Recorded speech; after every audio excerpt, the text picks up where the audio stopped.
CCTV footage में दिख रहा है कि आफताब बैग लिए हुए है। पुलिस के हवाले से जो मीडिया रिपोर्ट्स छपी है उनमें शक जताया जा रहा है कि वो श्रद्धा के शरीर के अंगों को ठिकाने लगाने के लिए लेकर जा रहा है। ये वीडियो 18 अक्टूबर का बताया जा रहा है। वहीं धीरे धीरे करके श्रद्धा की मौत की खबर सुनने के बाद उसके दोस्तों और डॉक्टर्स की तरफ से कई बड़े खुलासे भी हो रहे हैं। अब श्रद्धा के डॉक्टर की तरफ से एक बड़ा खुलासा हुआ है, जहां मुंबई में रहने वाले डॉक्टर काबरा ने बताया कि उनसे फोन पर श्रद्धा अपना इलाज करवा रही थी कोविड के दौरान।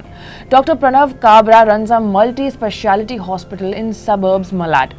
उनका कहना है कि श्रद्धा ने उनसे आफताब के बारे में बात की थी और बताया था कि किस तरीके से आफताब उसे जानवरों की तरह मारता और पीटता था। हालांकि डॉक्टर प्रणव श्रद्धा को मुंबई आकर मिलने को भी कहा था, लेकिन वो हो ना सका। डॉक्टर प्रणव ने श्रद्धा और आफताब को योगा करने के लिए भी कहा था। डॉक्टर प्रणव ने यह भी बताया है कि श्रद्धा अक्सर ये कहा करती थी कि आफताब उसे मार देगा या नहीं तो दोनों को कोई बहुत बड़ा नुकसान हो सकता है। डॉक्टर प्रणव के बाद श्रद्धा के पुराने मैनेजर से भी बातचीत का स्क्रीनशॉट सामने आया है, जहां वो ऑफिस आने से मना कर रही थी क्योंकि आफताब ने उसे इतने बुरे तरीके से पीटा कि उसका बीपी जो था वो लो हो गया और वो बिस्तर से उठ नहीं पा रही थी। फिर 3 दिसंबर 2020 को उसे अस्पताल में भर्ती भी कराया गया। उसके बाद श्रद्धा के पिता ने शादी की बात भी बताई है, जहां श्रद्धा आफताब से शादी करना चाहती थी, लेकिन आफताब ऐसा नहीं चाहता था। श्रद्धा के पिता ने आरोप लगाया है कि उनकी बेटी की हत्या आफताब और उसके घर वाले इसमें शामिल है। बता दें कि श्रद्धा के मर्डर की खबर सामने आने के बाद से आफताब का जो परिवार है वो भी गायब हो गया है। पुलिस उनकी तलाश में जुटी हुई है और उसके खिलाफ सबूत भी इकट्ठा करने की कोशिश कर रही है। श्रद्धा के पिता विकास वालकर ने बताया है कि उनकी पत्नी हर्षिला वालकर अगस्त 2019 में शादी का प्रस्ताव लेकर आफताब के घर गए थे।